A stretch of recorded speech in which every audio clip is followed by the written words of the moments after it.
350 वर्षापूर्वी महाराजांनी सांगितलं, परस्त्री माते समान, बाई माणसास हात लावायचा नाही, अजिबात नाही.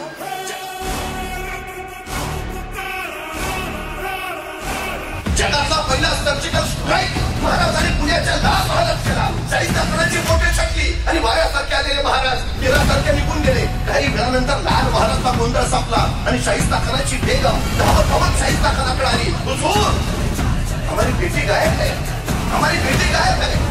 कवी शाहिस्ताखान तिला म्हणाला, शिवाजी राजांची माणसं आपल्या पोटच्या लेकीसारखीच तिची काळजी घेतील. डॉक्टर शत्रू महाराजांच्या चारित्र्याबद्दल बोलतोय.